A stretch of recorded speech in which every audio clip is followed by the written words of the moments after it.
Hey everybody, Zuff Jones here, and we're back again with another Creator Artist Talk video interview.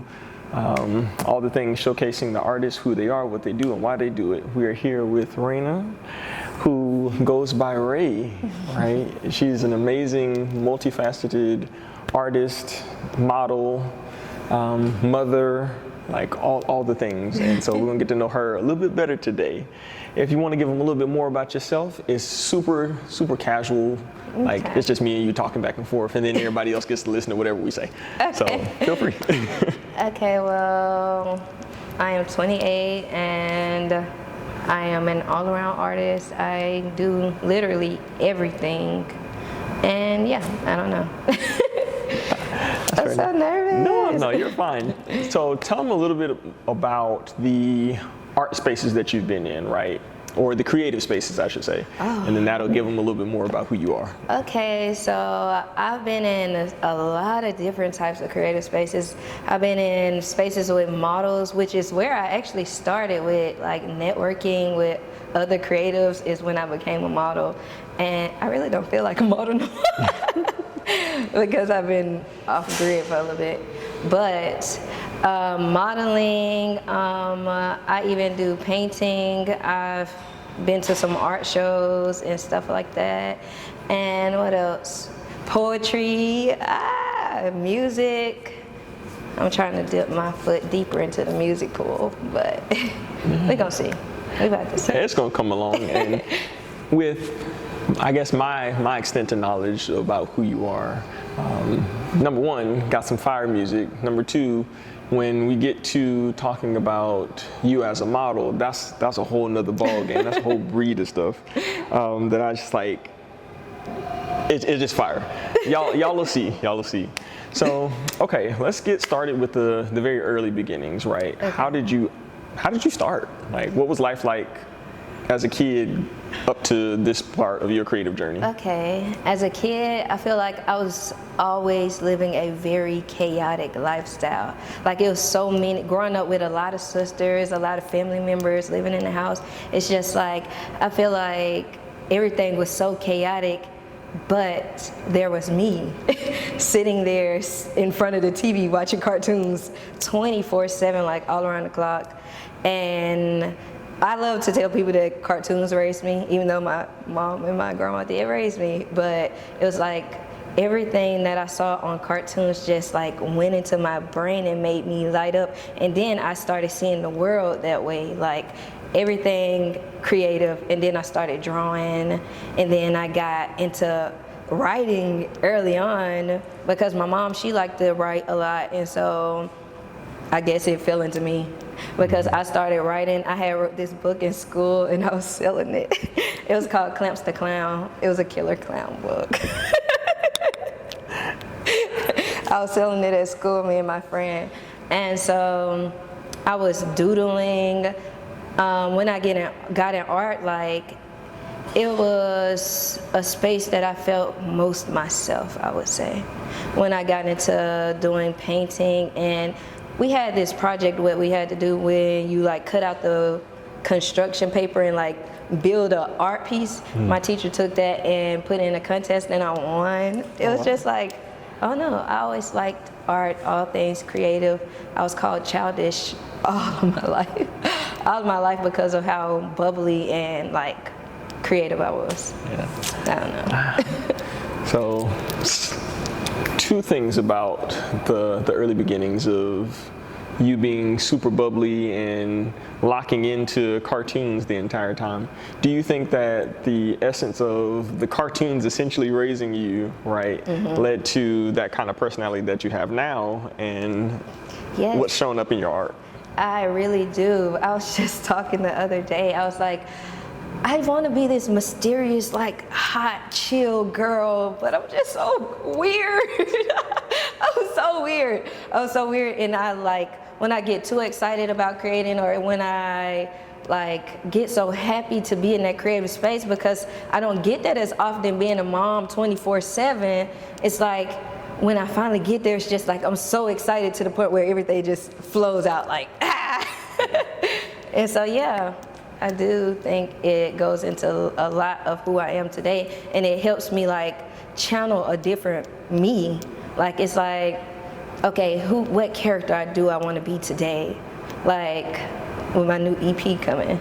Hey. I channeled, like I merged two of my characters, two of my personalities into one, and I think it's gonna be cool. Oh, no, that's super dope. So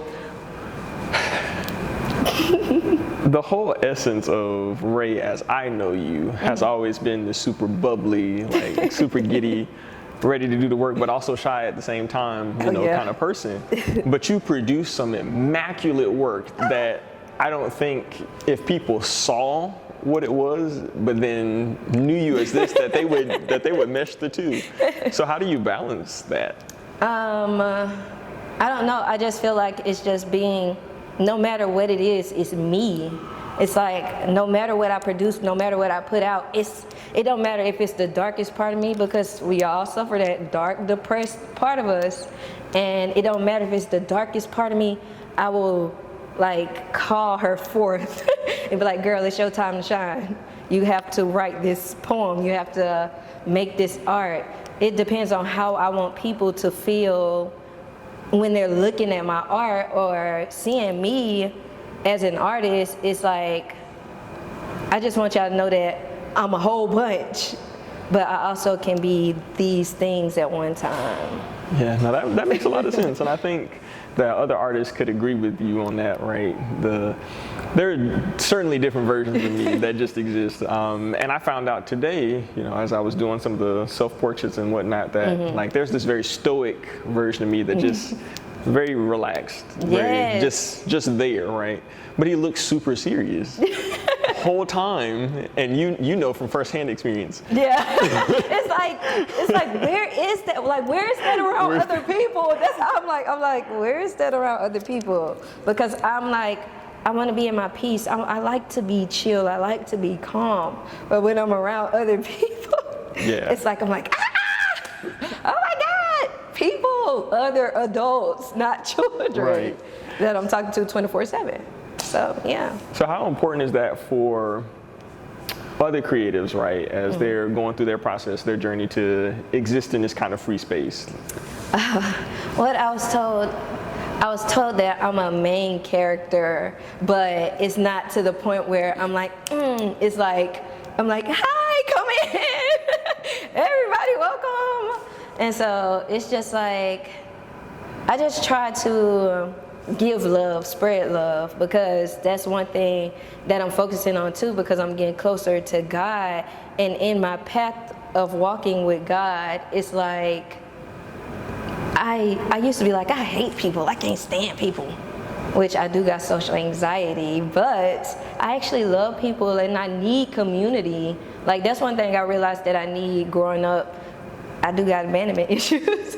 So I need community, like constantly. I just got back in church and it's like the feeling of community just feels like a big hug to me. So I want people to feel like they getting a big hug when they leave from with me. Like we just had a good time together, like no mess, no drama. We just having fun. Yeah, and I love Life's short.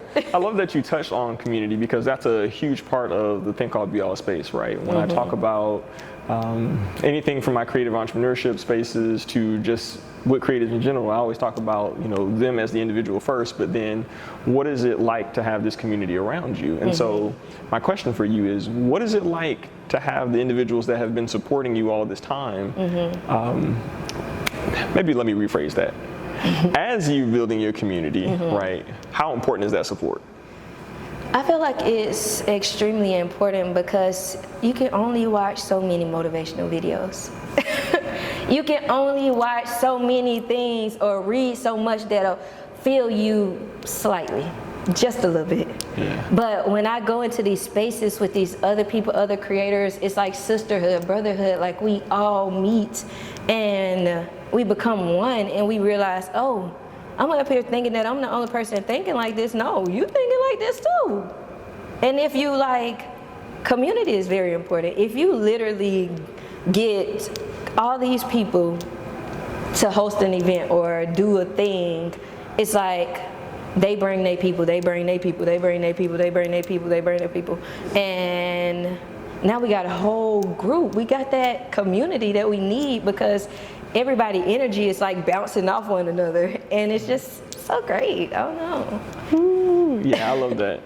Okay, so let's take a slight turn. Let's dip into more of the you as a performer, you as an artist, right, with your workout. Okay. Yeah, because I, of course, know that you've been in some of the more recent speakeasy situations, and you've got some modeling stuff that is, well, maybe not modeling, but very aesthetic photos and videos from, what is the vlog called? What vlog? Which vlog? I want to say it's, no, you're not calling it a day in the life of RAE or something. Oh, yeah. Is that what it is? Yeah, okay. I do stuff like that. I just didn't want to say it wrong. Yes. Yeah. It's just like, what was the question? My brain just went blank. ADHD so bad. No, you're fine. But the question is, as you're doing all those things, right? What is that like for you? What are you putting out? What's the aim? What's the goal? I feel like my goal is to just exist, just to let people know I'm here, like I exist, I do things, and it don't matter how low you get or how high you are or wherever you are, you can do it, you can do whatever, like it don't matter. Because people try to tell me, you need a niche, you need to focus on one thing. My brain ain't built like that. My brain is not built like that. I'm constantly thinking over and over again, like so much stuff at one time. It'll be like, I'll look at something and I'll be like, oh shoot, I just thought of a song. Oh shoot, that song can be a perfect music video. That music video actually can be a short film. It's just, that's how my brain goes. It's just like I'm constantly doing. So right now in my life, I'm trying to balance it all. Have a balanced, chaotic life, like I like to say. Because I'm like, my life is going to be chaotic regardless because of all the things I want to juggle. And it's so crazy because earlier I was talking about I'm going to put 3 balls in my hands. Like I gave myself, they say you can't do 10 things at once. So I split my list in half. I'm doing 5 things. I got 5 things that I'm doing. And so like, I also like to document, like, because you never know. I like to document my life, and because my co-star today told me that my heart is a storyteller. It's so funny because I love telling my story. Like if I'm having a conversation with somebody, I would literally just cut on like the voice recorder and just talk, because it's like you never know when you're gonna lose this person. You never know. So I like to document and vlog my life. Y'all heard it here, right? The importance of storytelling. So I don't even think I need to say it anymore, right? But certainly as an artist, as a creative, in any capacity, sharing your story is the #1 thing that you can do outside of creating your art, right? When you create the art, that's for you. When you tell the story, that's for everybody else. Yes. It allows them to connect with you. It builds the community. It does all the motivation. It does the, hey, you at your lowest lows, I was there too, here's how I got out. And maybe you inspired, or somebody is aspiring to be where you are in that space. Yes, so you never know, because somebody can be at that level that you were a year ago, that you were last week. And then you done recorded yourself and they say, oh, they made it through that. I can do that too. It's great. Okay, so how tough is it for you to prepare for a performance or prepare for a piece, considering there's so many things that happened in RAE's head? It's like, if I'm about to, for a performance, I prepare. I would literally practice all week. I would practice. If I'm too lazy to practice, because I get like that too, I'll literally practice the whole day of. Like, I'll be like, SpongeBob, when he erased everything I said, you have to put that all to the back. It's time to focus on this one thing, ma'am. So I try to like put that into my focus, even if I have to put my kids with their grandparents for the day, because them in their, like, they will literally ask me questions all day, or be like, Mom, can you stop doing that and like pay attention to me? And I'm like, okay, anything for you, because those are my babies. But some days I just have to be like, Mom, get my babies so that I can focus on this. event I'm about to do, or their dad, give them to their dad. But it's like I have to make sure that I'm feeling good, make sure that important thing about me, I have to look good to feel good. So if I'm like, one little thing is off, that I feel is off, I'm like, I'm about to fail this, I'm about to screw up. So I have to pour into myself that entire day in order for me to perform decent or well or whatever, because I'm nervous every time I go on the stage. Every time. Like, I hear the shaking in my voice. People are like, I didn't know you. That was your first time performing. I'm like, you didn't? I did, because I was scared. You're your own worst critic, of course. Yes. So, yeah. No, but that's real. As much and as many performances as I've done, I can't say that I get too jittery nowadays, but there are certainly some situations where I'm like, yeah, I don't know what's about to happen, and I gotta, we just here with it. I'm so used to being like talking to myself often, like doing all of my performances to myself, because I didn't expect myself to actually get out there and do it. So it's just like, I'm so used to talking to myself that if you told me right now, can you perform what you just recently wrote? I'll probably be like, and talking to myself. But you'd be like, I can't hear you. Speak up. So I have to tell myself, speak up, because I'm so used to being so small, shrinking down. Which I'm is trying to, hi guys. Such the opposite of the other Ray that exists. Right? Exactly. Oh man, that's great. But again, I understand that, right? Yeah. And there's so many creatives around that are going to relate to you in that capacity, because oftentimes we create for ourselves, not for the sake of performing, but being a performer, there's a whole nother ballgame. It is. And so, because now you have to put on that mask again, like, I got this. I tell myself I'd rather look good than embarrass myself. I mean, presentation is the next part of the battle, right? Yes. Certainly got to show up. Yeah. So I'm like, you're doing this for yourself. Finally do something for yourself. Yeah. Like, this is for you. Don't be scared to, because if anybody else is like, hey, can you do this for me? I'd be like, okay. But if it's me trying to do it for myself, it's like, do I really want to do that? But I need to. So, okay, you're in the seat, and now we're gonna make it a hot seat. Oh. Yeah. Your favorite piece that you've done. Now, it could be something that you did modeling, it could be music, it could be, the actual art, it could be poetry. Okay, I can tell you. It's new. It's unreleased. Oh, wow, exclusives. It's called Spirit Talk. And it's like a poem / interlude for my EP that I'm writing. Hey. It's 4 songs on there, and the first one is Spirit Talk, and I feel like it's so vibey. I like it. Like, I like it a lot because it's kind of like a modern day gospel poem. Because my EP is modern day gospel rap. Okay. Yes. Yet again, one of the many talents. I forgot to put that one in there. Yeah, I don't know. Rapping is like a STEM for me. Because I want to be a singer, blah, blah, blah. But it's like every time I write, it's rap. Like, I don't know. Or poetry. But I've written lots of songs, but nothing that make me feel how I feel when I'm rapping. I don't know. That's an interesting piece of the process, because maybe you're writing for somebody else so that you can Exactly. come in. I just write. Yeah. Like, I'm like, why do I got all of this? When is all of this going to come out? But I don't know. No, that's cool. That's reasonable though. And again, we do stuff just to get it out. Yeah. And oftentimes we don't think anything else of it. But the fact that you again are telling your story as you're going through this showcases that you got this plethora of skill set, of talents, of gifts, and then somebody else gonna come alongside you and be like, "Look, I heard that, I saw that. Can I hop on with you?" Yeah. And then that's your whole piece right Fingers there. crossed. Yeah, no, it's gonna happen. It's gonna happen. That was like when you asked me to do gross with you. Yeah. That was. Oh, this about to knock gross out the water.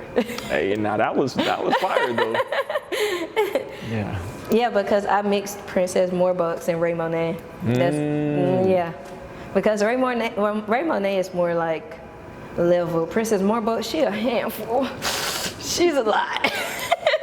So yeah, so they're combined and making gospel. That's blowing my mind. Like, I wrote a whole gospel album, like, I think it's been like a couple of months now. And it's like crazy because I thought I was gonna release that before I released anything else, but now I done wrote an EP. And I need your help with that. You got me. We can work on something. So last but not least, and I'm glad that you touched on, getting ready to release that, because I want to let you have, I want you to tell the people a few things. Okay. Number one piece of advice that you have for them. Ooh. Yeah.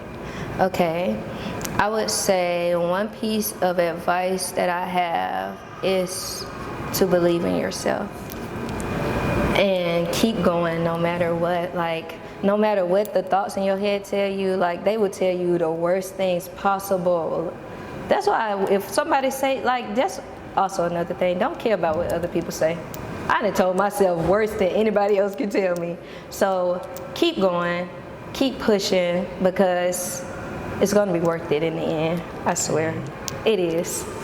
I'm going through some of the toughest times in my life right now, but I'm thanking God every day, and I'm so grateful for the little things that I do have in my life. So enjoy those little things, and if you lose a job or anything, look at it as God saying, here, you got free time to do something else. You got time to do something else now? That part. Yeah, that's it. And then last but not least, of course, we want to get those socials, how we can follow you, how we can find your music, how we can be awaiting that EP that's coming out. I would say Instagram, because that's my main platform, even though I'm on a little break, a little hiatus, just a little bit. I'm coming back when I'm done with this EP. But my Instagram is at @TheRayMonet, the.ray.monet, and I'm Ray with an E, not a Y. Thanks. That's everywhere. All right, y'all, we're going to wrap it up here. We just want to say thank you to Ray for giving us the opportunity to honor her, to feature her, give her flowers today, right? Thank you. As always, you can watch more Creator Arts Talk interviews on both Instagram at Creator Arts Talks and on YouTube, same name. And of course, shout out to Ray once again. Thank y'all. For all of her wonderfulness. Peace. Peace.